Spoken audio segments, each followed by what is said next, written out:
We begin in North America in the year 1750.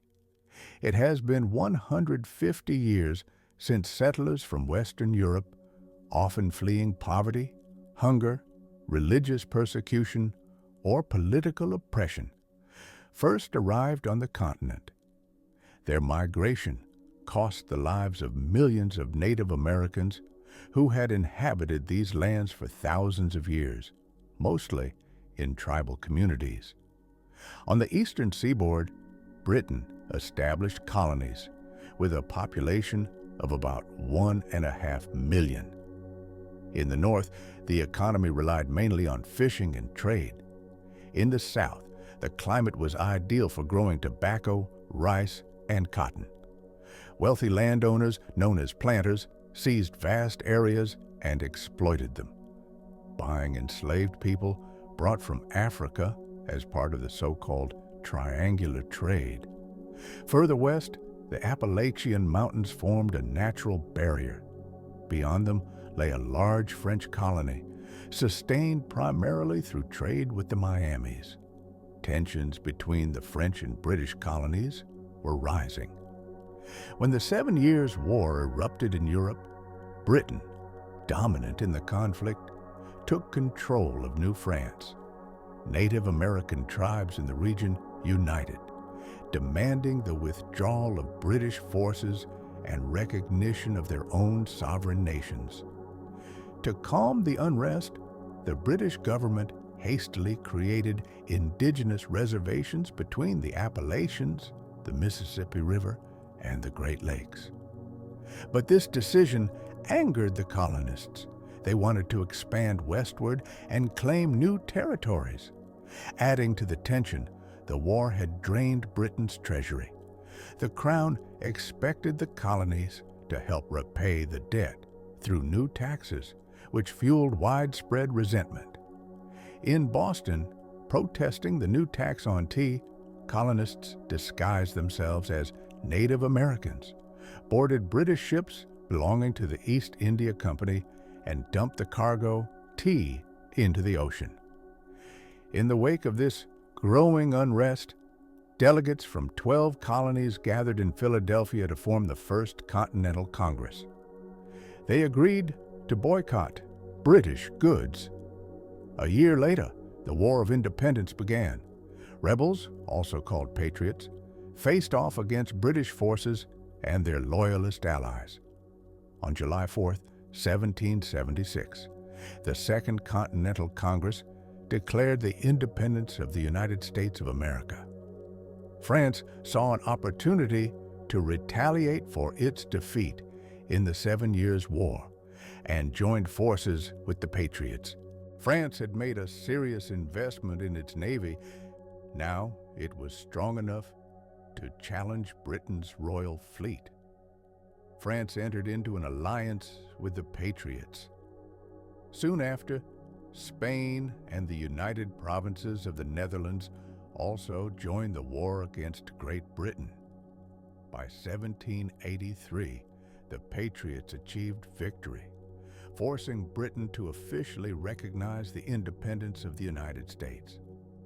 The new nation gained territory extending to the Mississippi River, while Spain seized control of Florida. This marked the first time a European colony had successfully gained independence.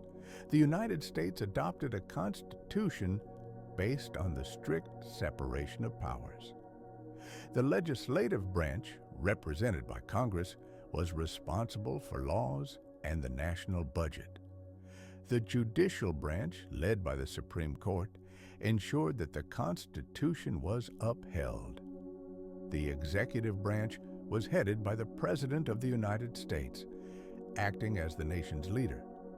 At the same time, each of the 13 states retained its own sovereignty, complete with individual constitutions and governors.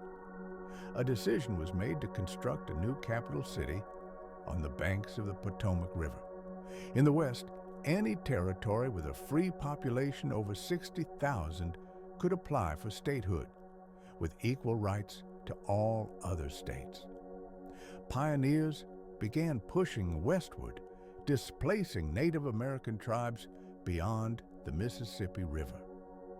In 1800, France acquired Louisiana from Spain in exchange for the Kingdom of Tuscany. But defending this vast, remote, and little-known territory proved difficult. Fearing it might lose Louisiana in a war with Britain, France decided to sell the region to the United States.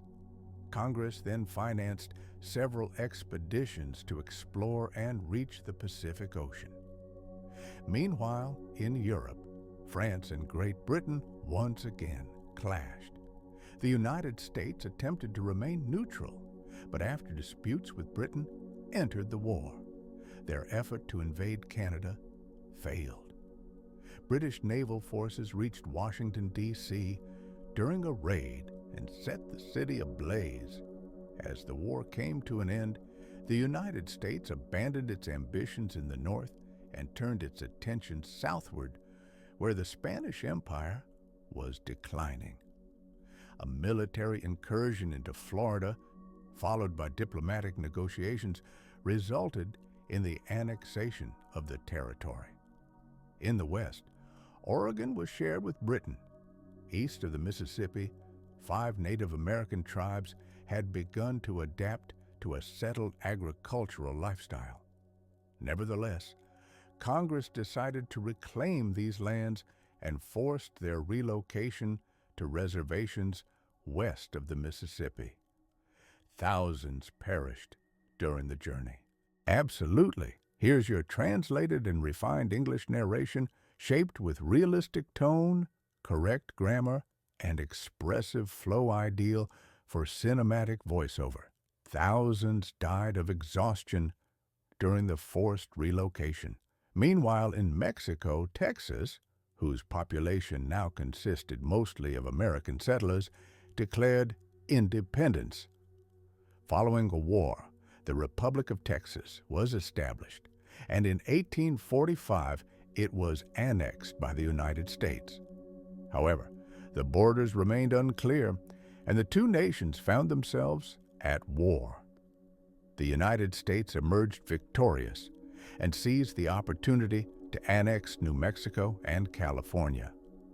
The discovery of gold mines there triggered a frenzy, the gold rush, drawing hundreds of thousands of prospectors from across the country.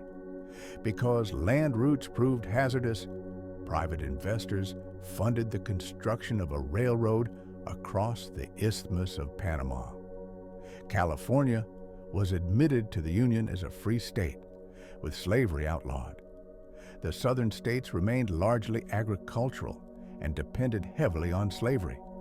The North, on the other hand, had become industrial and free. Both sides sought to expand their system of governance into the Western territories, and this ideological divide pushed them further apart. In 1860, Abraham Lincoln, openly opposed to slavery, was elected president.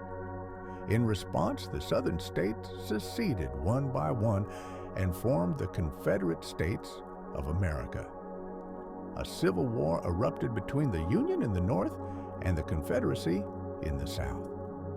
The North imposed a naval blockade along the Atlantic coast, cutting off southern access to European support and halting cotton exports.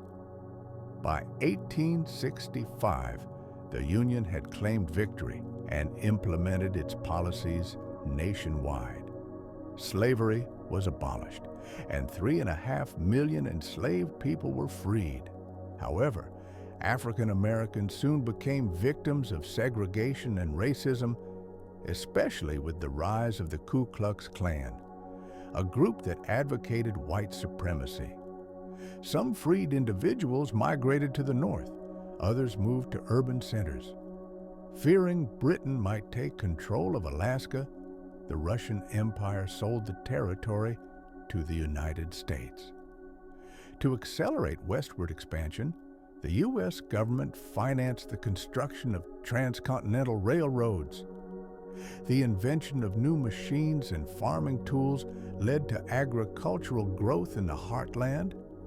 Massive wheat and corn fields, along with vast grazing lands, came at a devastating cost.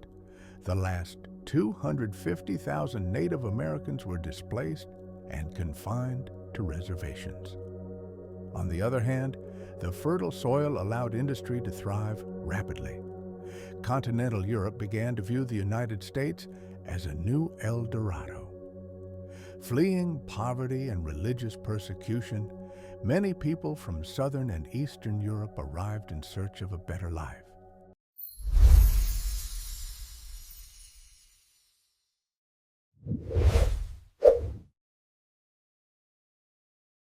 Immigrants from Europe arrive in the United States, often taking low-paying jobs.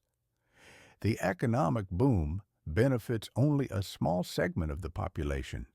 The elite, owners of steel mills, railroads, oil refineries, and banks, grow immensely wealthy, while workers and farmers, including women and children, labor under harsh conditions. Strikes and protests begin, demanding better working environments. But they are often met with force, deployed by private security firms or the National Guard. As European nations expand their global empires through colonization, the United States also begins projecting its power on the international stage. After annexing Hawaii in the Pacific, American attention turns to Cuba, where an anti-Spanish uprising unfolds. The U.S. supports Cuban independence fighters. Following the mysterious explosion of a U.S. Navy ship in Havana's harbor, war erupts between the United States and Spain. The U.S. emerges victorious, securing Cuba's independence and claiming Puerto Rico, Guam, and the Philippines. America becomes a colonial power. In Colombia, a French company begins constructing a canal to link the Atlantic and Pacific Oceans, dramatically shortening the trade route between America's coasts. The United States purchases the project and intervenes militarily to support Panama's bid for independence. In return, Panama's government offers the U.S. a narrow strip of land, allowing completion of the canal, which opens in 1914. In Europe, World War I begins. With workers and farmers conscripted into military service, industrial output declines. American industry seizes the opportunity. Though officially neutral, the U.S. supplies the Entente powers with ammunition, food, clothing, and vehicles, all on credit. In response, Germany launches a naval blockade, sinking merchant ships in British waters. In 1917, a German telegram is intercepted, offering Mexico a military alliance against the United States. This prompts America to enter the war on the side of the Entente. 2 million American troops are deployed to European fronts. 116,000 perish in the conflict.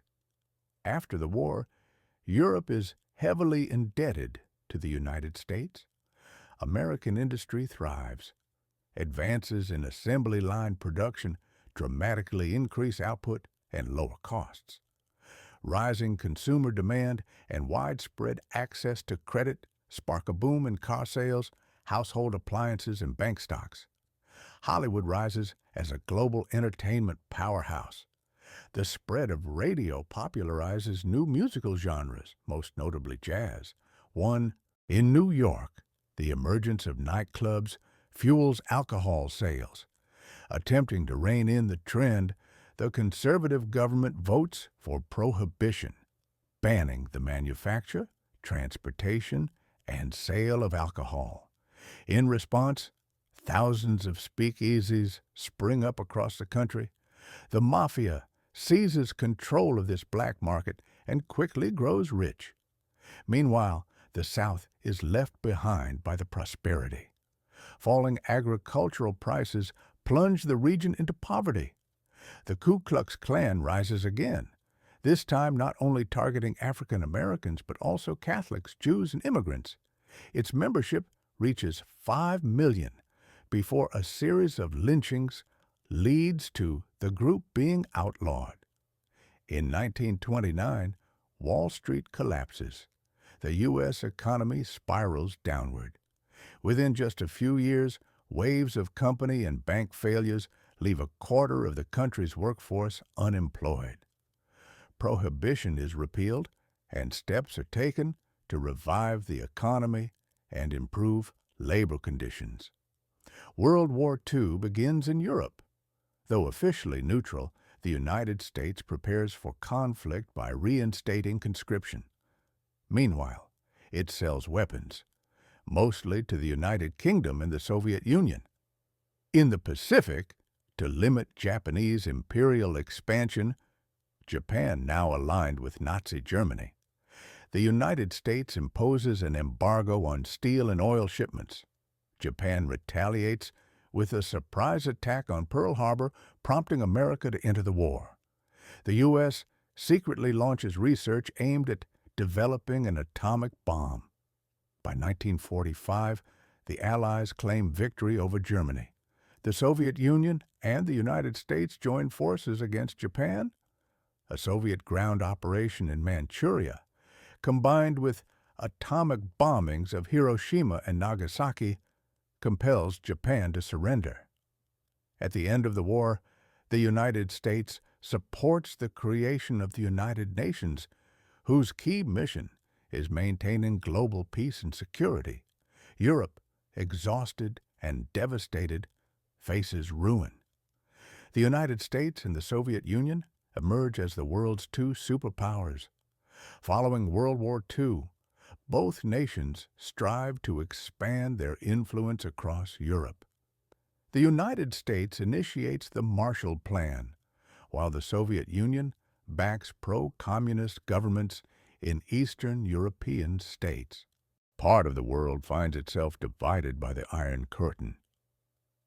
The USSR and the United States enter the Cold War, an arms race fueled by ideology but without direct conflict.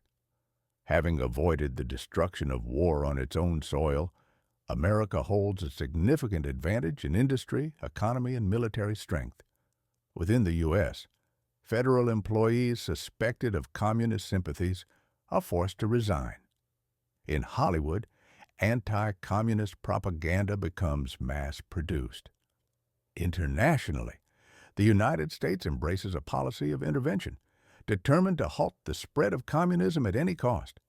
America intervenes in Greece and China, and later sends troops to Korea and Vietnam.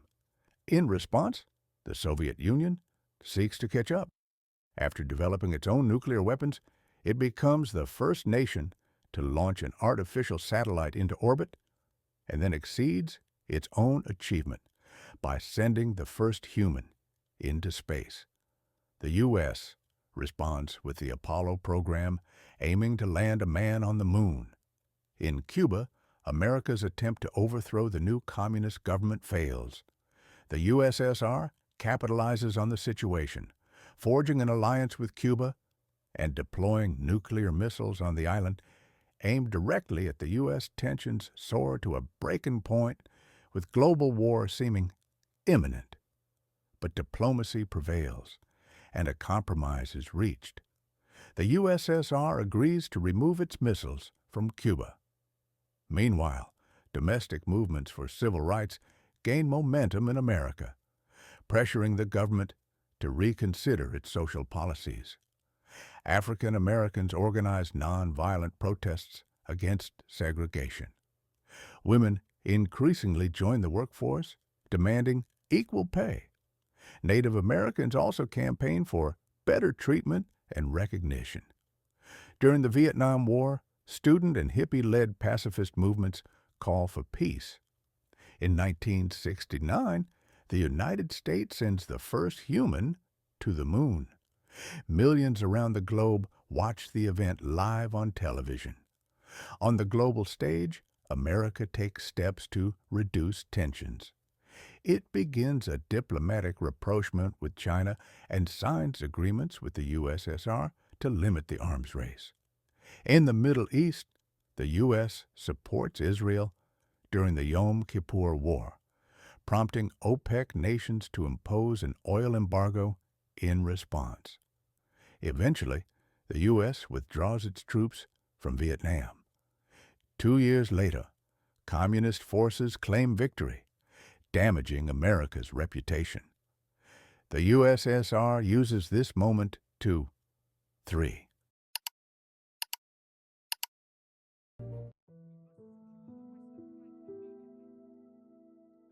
Mid-18th century North America. 2 European giants, France and Great Britain, are drawn into a global struggle.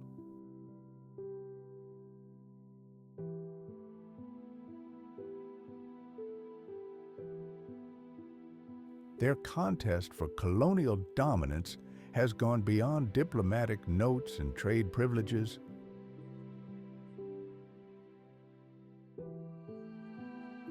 On this continent, stakes are far higher. Settlers push into new lands, trade routes crisscross forests and rivers,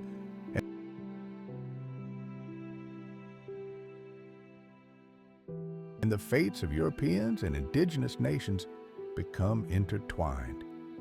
At the heart of this clash lies the Ohio River Valley.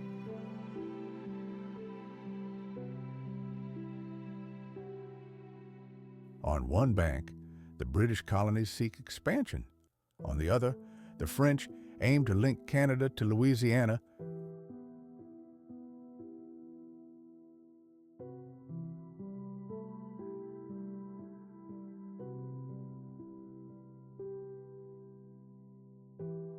By a continuous corridor. Between them stand Native American confederacies, whose alliances can tip the balance of power.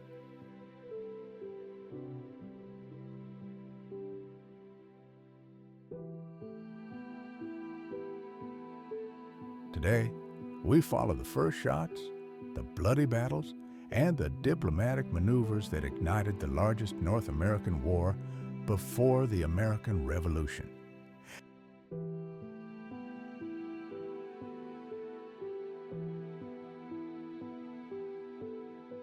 And learn why it shaped the future United States.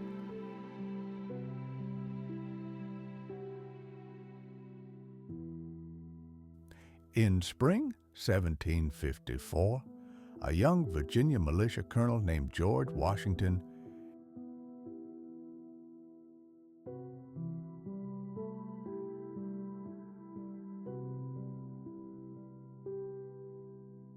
is ordered into the Ohio Valley to determine who truly controls those lands. On May 28th, Washington and his mixed force of colonial militia and Iroquois scouts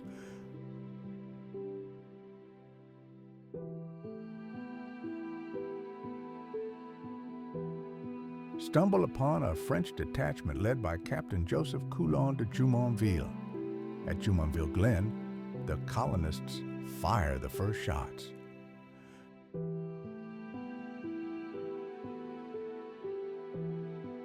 Jumonville is killed and war erupts. Weeks later, Washington retreats to Fort Necessity, only to be forced to surrender to a larger French force. Though outnumbered, Washington's defeat signals the conflict can no longer be contained.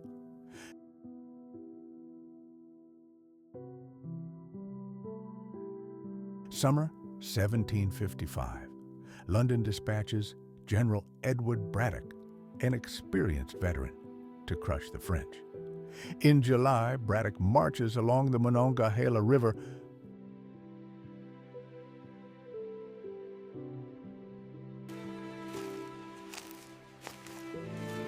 toward Fort Duquesne with disciplined British regulars. But the dense forest becomes a death trap.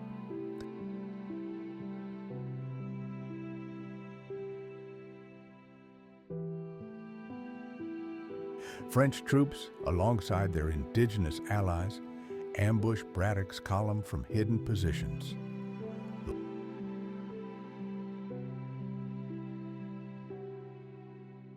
Line formation tactics collapse under relentless fire. Braddock is mortally wounded and his army suffers a crushing defeat.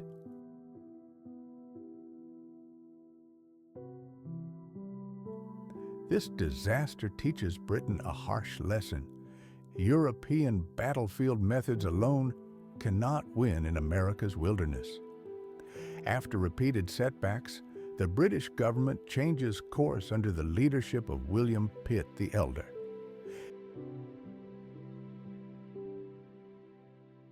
Pitt commits vast funds to expand the Royal Navy and reinforce colonial forces, promising Parliament swift victory. The new strategy targets French coastal fortresses. In 1758, British forces besiege and capture Louisbourg, a key stronghold guarding the St. Lawrence River.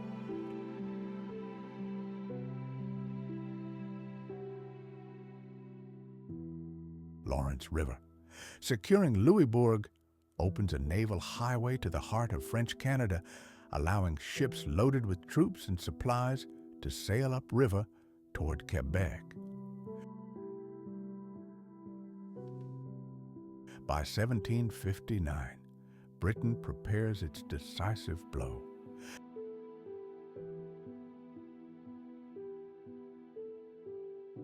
Lieutenant Colonel James Wolfe selects a plateau west of Quebec, later known as the Plains of Abraham, for his daring assault.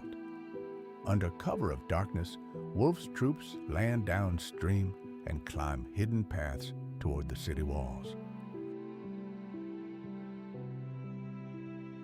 On September 13th, British and French forces clash in a fierce hour-long battle. Both commanders, Wolfe and French Marshal Louis-Joseph de Montcalm, are mortally wounded. Yet Britain's disciplined line holds, Quebec falls, and France's grip on Canada unravels. After Quebec's defeat, British colonists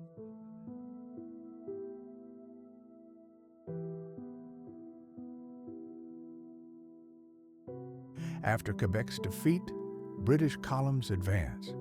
In September 1760, Montreal surrenders without a fight. The last French garrison lays down its arms, and the British flag rises over New France.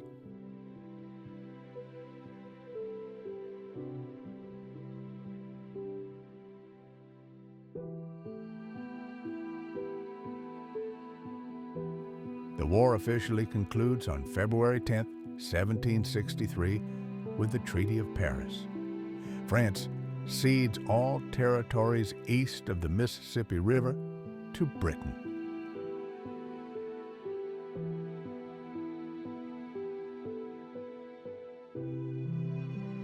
Spain receives Louisiana west of the Mississippi as compensation. Overnight, Britain becomes supreme in eastern North America, while Spain rules the West.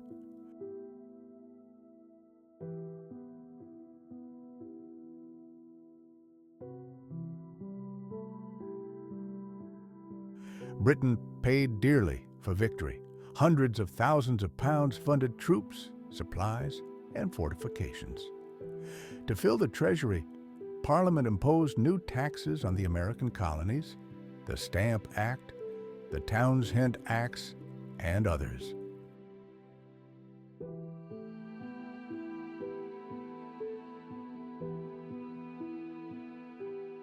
Colonial resentment over taxation without representation sowed the seeds of the American Revolution. For Native nations, the war's end meant the loss of a powerful ally in France.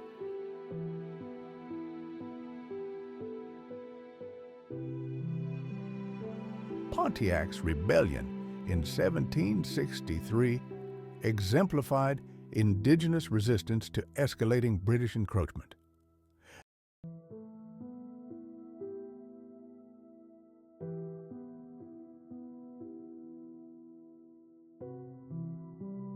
The French and Indian War was more than a chapter of the global 7 Years' War. It was the crucible that forged a new North American order and set the stage for the birth of the United States.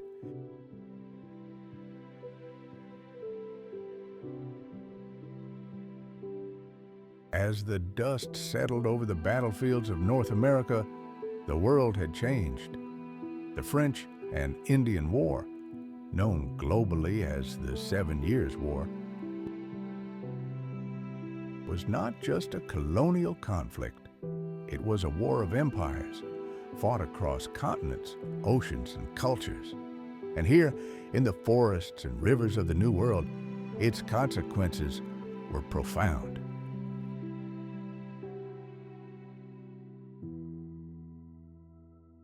The British victory redrew the map. France, once dominant in Canada and the Mississippi Valley, had vanished from the east. Spain, though gaining Louisiana, inherited a fragile frontier. And Britain, now the master of eastern North America,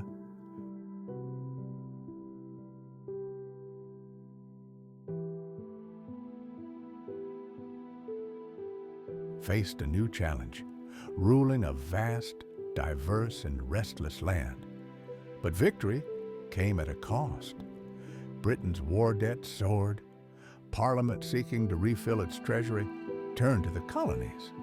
The Stamp Act of 1765 taxed printed materials.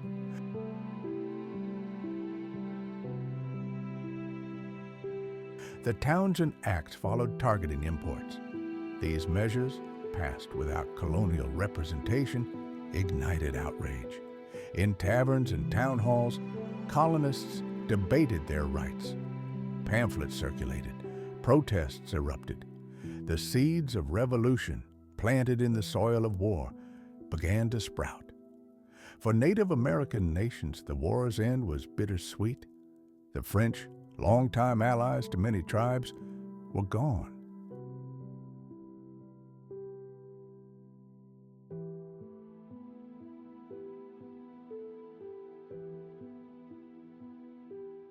British settlers surged westward, ignoring treaties and boundaries. In 1763, Pontiac, a powerful Odawa leader, led a rebellion to resist British encroachment. Forts fell.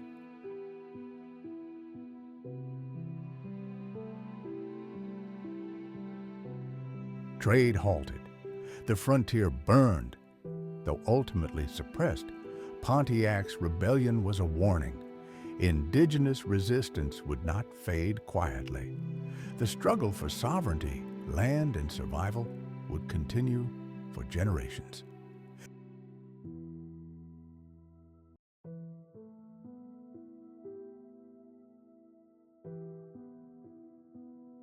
Meanwhile, a young officer named George Washington returned home. Though defeated in 1754, he had gained something far more valuable: experience. He had seen the flaws of British command, the power of indigenous alliances, and the terrain that would one day become his battlefield. In just 2 decades, Washington would lead a new army, not for Britain, but against it. The lessons of the Ohio Valley would guide him as he fought for independence. The war also reshaped British strategy.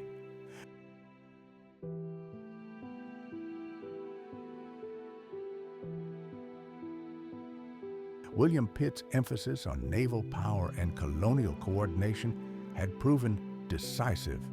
His vision of empire built on logistics, alliances, and bold leadership became a model for future global campaigns.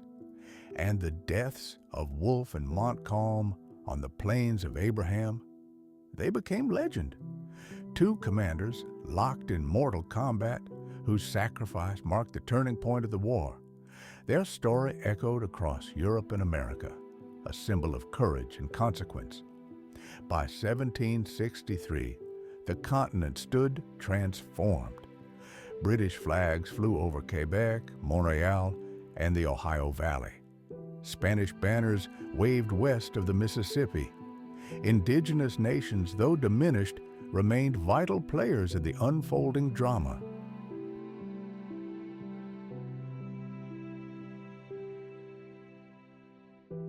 But beneath the surface, tensions simmered. Colonists felt betrayed, native peoples felt abandoned, and the empire, though victorious, had sown the seeds of its own unraveling. This was not the end. It was the beginning of something far greater. Thank you for watching this video all the way to the end. If you've made it this far, you're clearly passionate about history, and we appreciate you deeply. If you enjoyed this journey through the French and Indian War, please give this video a like, subscribe to the channel, and leave a comment below. Tell us what you think. What surprised you most? What stories would you like to see next? Which moments in history deserve a cinematic spotlight? Your feedback helps shape the future of this channel. Whether it's the American Revolution, indigenous resistance, or forgotten battles of empire, we're here to bring history to life. Thanks again, and we'll see you in the next video.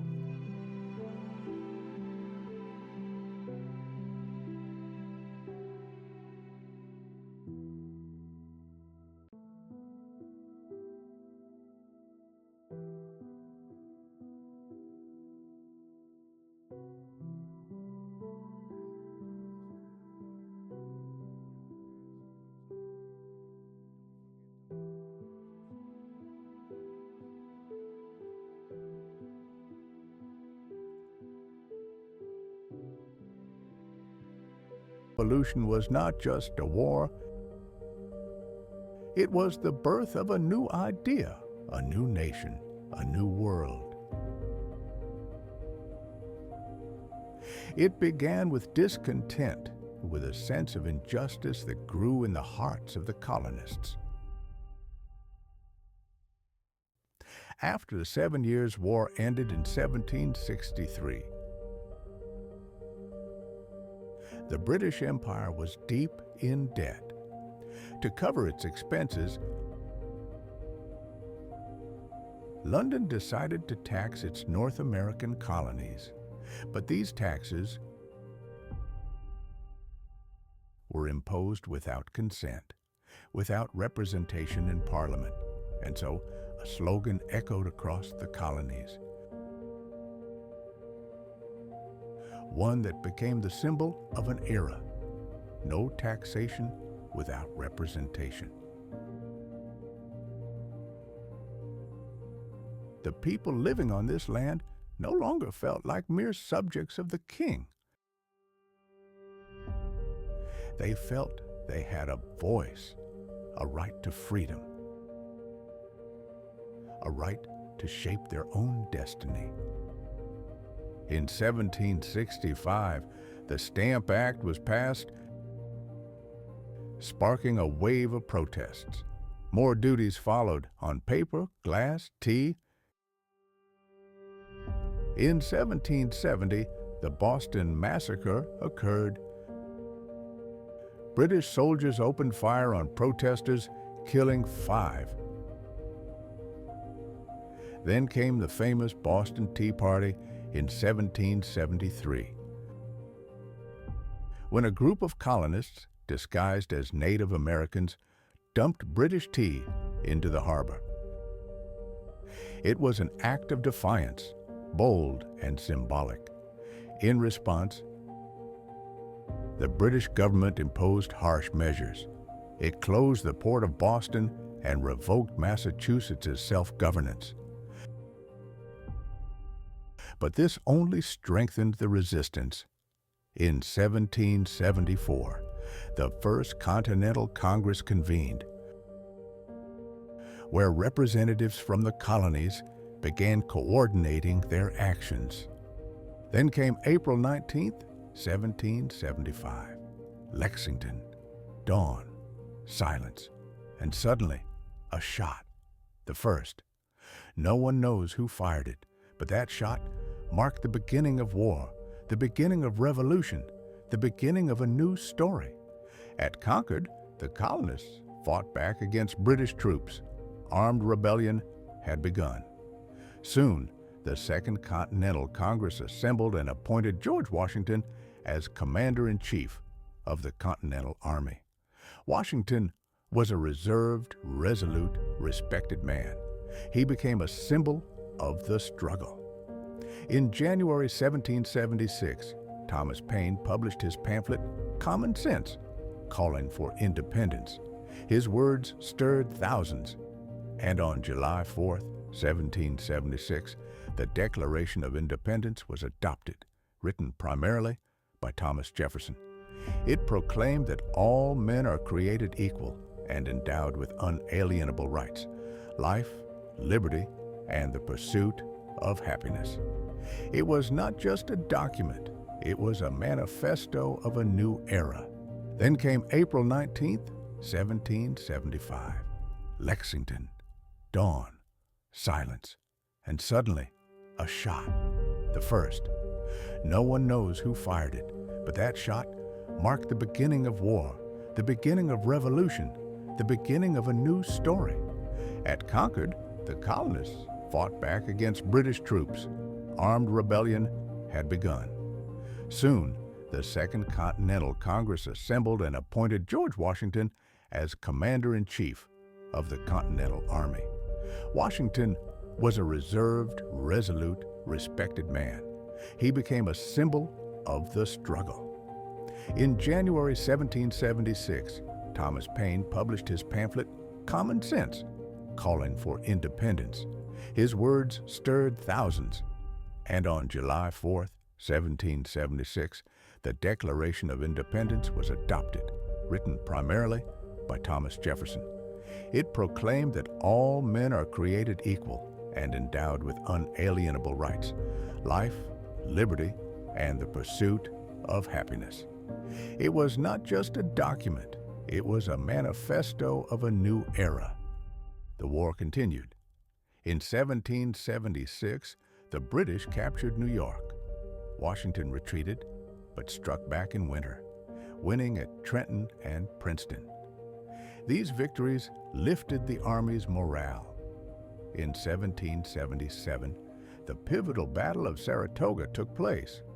The Americans won, convincing France to join the war on their side. In 1778, France officially recognized American independence. Later, Spain and the Netherlands joined the alliance. This was no longer a rebellion, it was an international conflict. The British shifted their focus to the southern states. In 1780, they captured Charleston. But guerrilla warfare erupted. Fighters like Francis Marion, the Swamp Fox, struck and vanished. The war dragged on. Then came 1781, Yorktown. American and French forces united. They besieged British troops under General Cornwallis. Cannons roared, the ground shook, and on October 19th, Cornwallis surrendered. The war was over. In 1783, the Treaty of Paris was signed. Britain recognized the independence of the United States. The new nation gained territory from the Atlantic to the Mississippi River. But victory was only the beginning. Inside the country, a struggle began over its political system. In 1787, the U.S. Constitution was adopted. And in 1789, George Washington became the first president. But the revolution was not just about battles and declarations. It was about the lives of millions who lived, suffered, hoped, and fought. Ordinary farmers, artisans, women, children, they weren't generals, but they bore the weight of change. Farmers lost crops as armies passed through their lands. Craftsmen lost work as trade collapsed. Women were left alone when husbands went to war, taking on everything: home, farm, children. Some became nurses, spies, even fighters. Their names rarely appear in textbooks, but without them, the revolution would not have survived. Children grew up amid anxiety, hunger, and fear, but they absorbed the spirit of freedom that later became the foundation of American identity. Society was not united. There were those who believed in independence, and those who remained loyal to the king, loyalists. Conflicts flared between them, sometimes even within families. Loyalists were persecuted, their homes burned, their property seized. After the war, many were forced to immigrate to Canada, the Bahamas, Britain. They lost everything: land, status, homeland. Yet they too were part of this story, its shadow side. The revolution also touched those who had long been voiceless. Women, as already mentioned, became quiet heroines. African Americans faced a choice. Some fought for independence, hoping for freedom.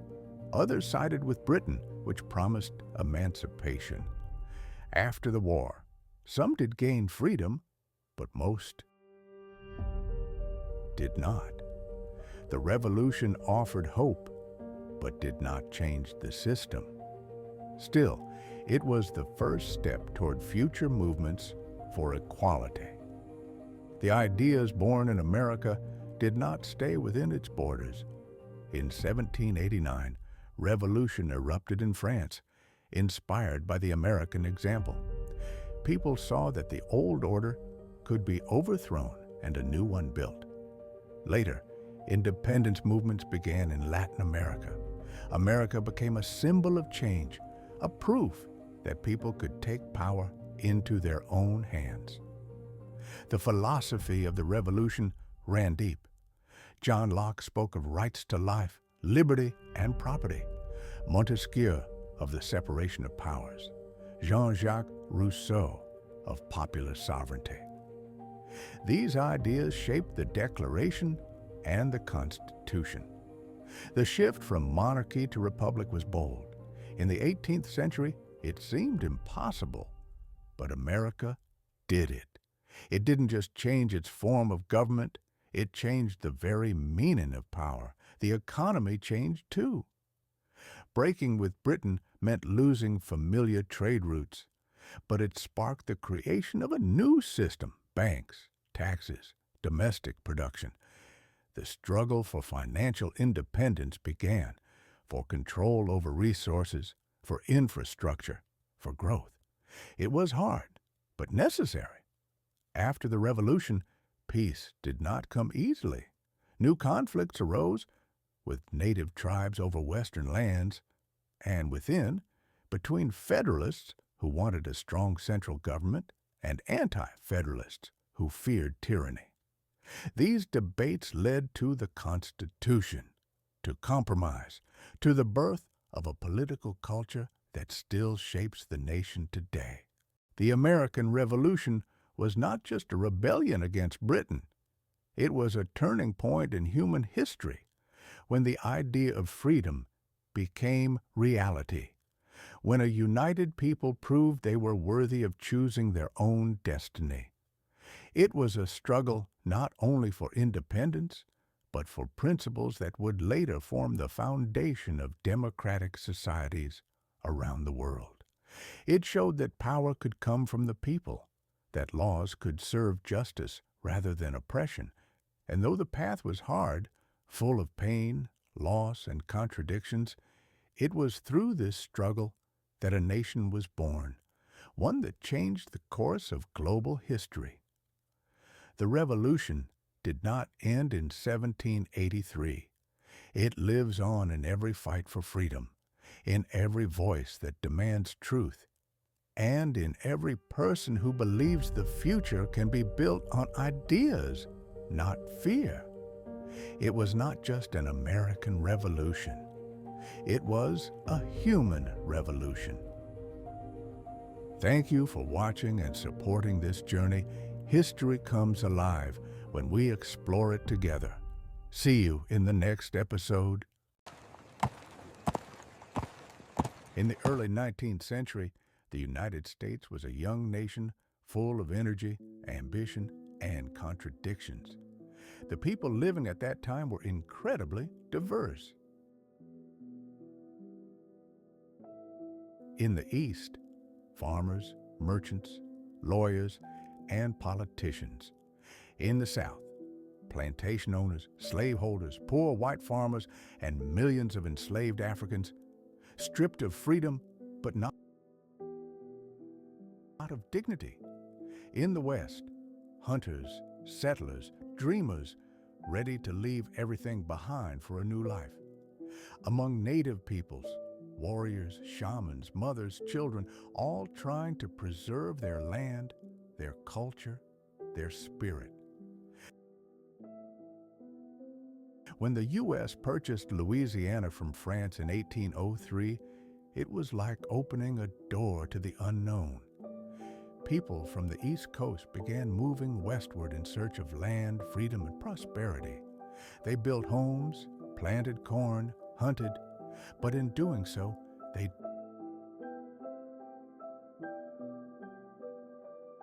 displaced native tribes, destroyed villages, signed treaties they later broke. It was a time of growth, but also a time of injustice. The War of 1812 with Britain was driven by a sense of humiliation. British ships were stopping American vessels, seizing sailors, interfering with trade. In Congress, especially among the war hawks, young, fiery politicians like Henry Clay, there were calls for war. Ordinary farmers and soldiers stepped up to defend their country. The war was brutal, but it showed that America was ready to stand its ground. Even when the British burned Washington, Americans did not break. And when General Andrew Jackson crushed the British at the Battle of New Orleans, he became a national hero. But behind military victories lay internal conflicts. Slavery was a wound that refused to heal. When Missouri applied for statehood, the question arose, would it be a slave state? The North opposed it. The South supported it. In 1820, a compromise was reached. Missouri would allow slavery, Maine would be free, and a line was drawn to divide future territories. It was a temporary peace, but everyone knew the problem remained unresolved.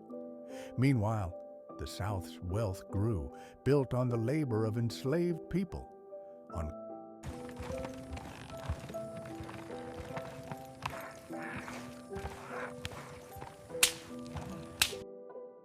cotton plantations. Thousands were bought, punished, and torn from their families. But they were not merely victims. They sang songs full of pain and hope.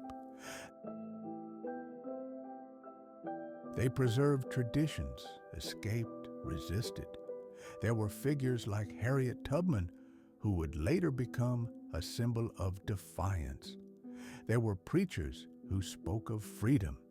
There were white abolitionists who wrote books, held rallies, and risked their lives. In the 1840s, America expanded again. People believed the country had a manifest destiny to occupy the entire continent. It was an idea that inspired and blinded. The war with Mexico began after the annexation of Texas. American soldiers, many of them poor young men, marched south, fought, and died. Meanwhile, politicians in Washington debated what should be done with the new lands. Would slavery be allowed there?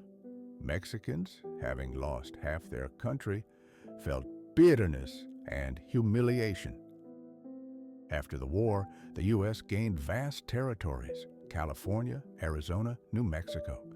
People flooded in: gold seekers, farmers, adventurers. In California, the gold rush began. People walked, rode wagons, sailed ships. They searched for wealth, but often found death, disease, and disappointment. Native peoples once again lost their lands and lives. In the 1850s, tensions between North and South became unbearable. The Fugitive Slave Act was passed, Now, even in the North, people could be captured and returned to slavery. This sparked outrage. People began helping escapees, creating the Underground Railroad.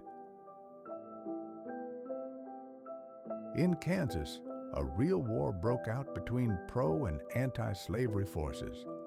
Newspapers reported atrocities, politicians shouted, and the country began to crack.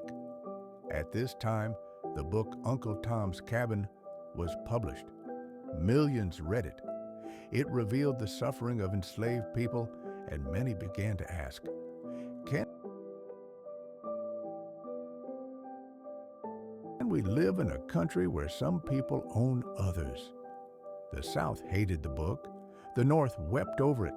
By the late 1850s, America stood on the edge. People could no longer compromise. Each state, each individual had to choose freedom or slavery, unity or secession. It was an era when history was written not only in offices, but in hearts. And all of it was the prelude to a great tragedy that would begin in 1861. America, at that time, was like a house where two brothers lived under one roof, each despising the other's way of life. In the North, factories, railroads, newspapers, schools. People believed in progress, hard work, and personal freedom. Many opposed slavery, though not all were willing to fight for its end. Some simply wanted the country to grow without upheaval. In the South, plantations, tobacco, cotton, wealth built on enslaved labor. Slavery was not just an economy, it was a culture, a way of life, a system of power. White planters saw themselves as aristocrats and enslaved people as property. Not all Southerners were wealthy. Poor white farmers also suffered, but often supported slavery because it gave them a sense of superiority. And the enslaved. They lived in conditions that can hardly be called life. They were sold like livestock. Their families were torn apart. They were punished for the slightest defiance. But they sang songs full of pain and hope. They prayed, they fled, they fought. There were people like Frederick Douglass, a former slave who became a brilliant speaker and writer. He said, "You speak of liberty, but I am not free. You speak of justice, but I do not see it." In Washington, politicians tried to hold the country together. The Compromise of 1850 gave California free state status, but strengthened the Fugitive Slave Act. This meant that even in the North, slave catchers could invade homes and drag people away. Many Northerners were shocked. Protests erupted. People began helping fugitives, creating secret routes, the Underground Railroad. These were ordinary farmers, ministers, women who risked everything to save others. In 1854, the Kansas-Nebraska Act was passed, allowing new territories to decide for themselves whether to permit slavery. This led to bloody clashes. In Kansas, a miniature civil war broke out. People fought, burned homes,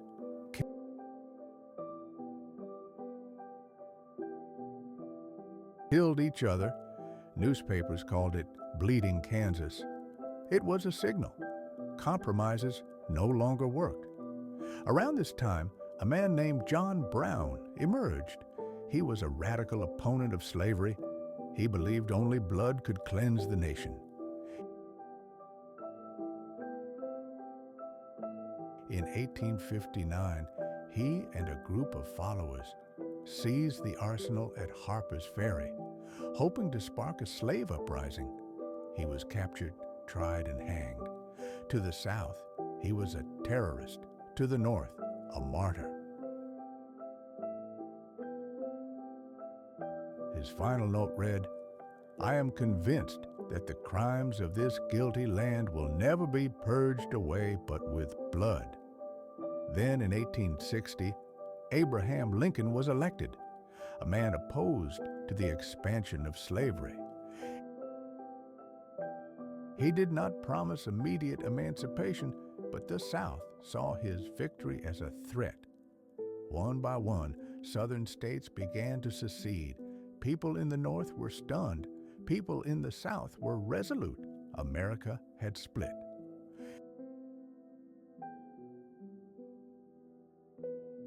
This was the moment when history stopped being politics and became personal.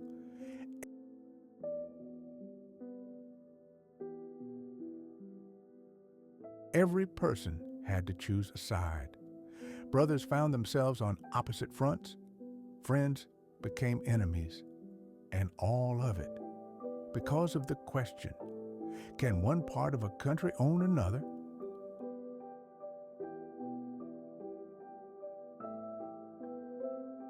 From 1800 to 1860, America journeyed from a young republic to a nation on the brink of internal catastrophe.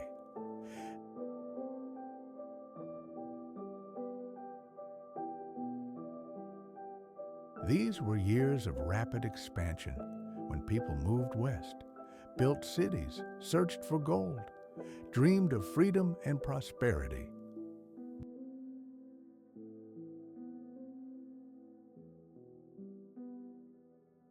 But with that growth came contradictions that could not be masked by compromise.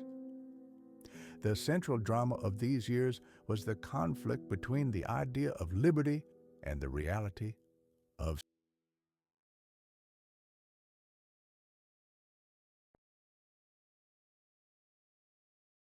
slavery. The people of that time were not just statistics. They fought, suffered, hoped. Enslaved Black Americans with songs in their hearts and chains on their hands. White abolitionists with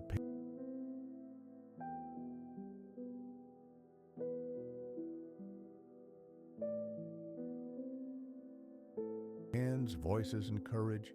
Politicians with speeches, laws, and desperate efforts to hold the country together. Farmers, soldiers, women,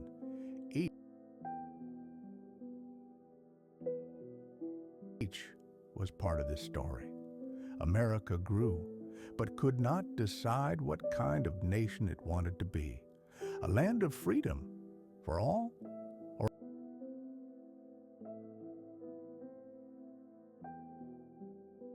a land where freedom was a privilege.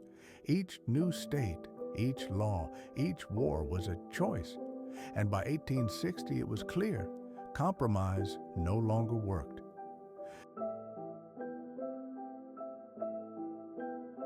The country had split, not just geographically, but morally.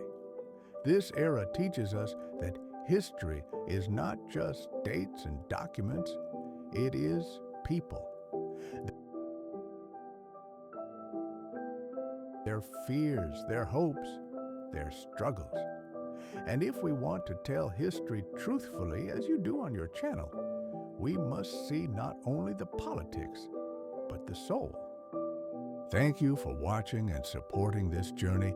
History comes alive when we explore it together. See you in the next episode.